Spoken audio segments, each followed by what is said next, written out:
Get more now on Pompeo's visit to Ankara. TRT World's Turkey analyst Yusuf Erim joins me now live in the studio. Thanks for coming in. Tell me if it's been your observation as well that the tone has changed. There seemed to be a relative level of certainty that Saudi was guilty of a crime here.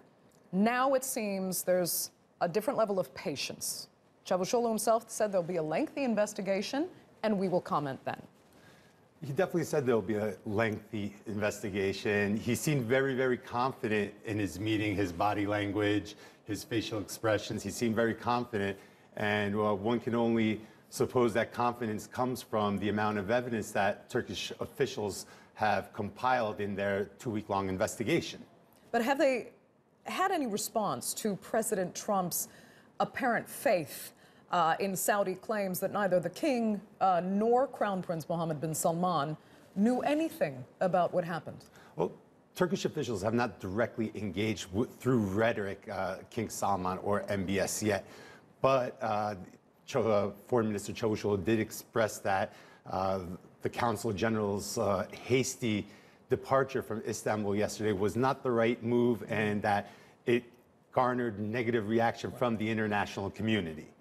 Okay, let's move on, because he did not just speak about the Khashoggi case when he spoke to the press about an hour ago. He also brought up Manbij and the roadmap, the June 4th roadmap, supposed to be implemented with the United States. He said, yes, there has been a delay, but he was pretty clear in saying it will be implemented, even if Turkey has to do it itself. He was very, very clear. He said Turkey's very, very decisive. He expressed his disappointment at the delays, and he also said if the U.S. is having difficulties, Turkey can go it alone. They've already cleansed Afrin and Jarablus from terrorists, from Daesh and the YPG.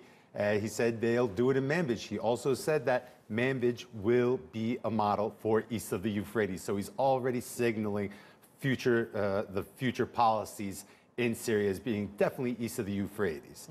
Also, a very, very important topic that was touched upon was sanctions. He said that he had reached an agreement with Pompeo that sanctions were unnecessary. He called them comical. And he also said that how can relations further develop while sanctions are imposed? So taking this as a message, a hint from between the lines of what Foreign Minister Çavuşoğlu is saying, we can expect hopefully the lifting of sanctions very, very soon by U.S. President Trump on Turkey. Okay. Yusuf, thanks so much for coming in. Thank you.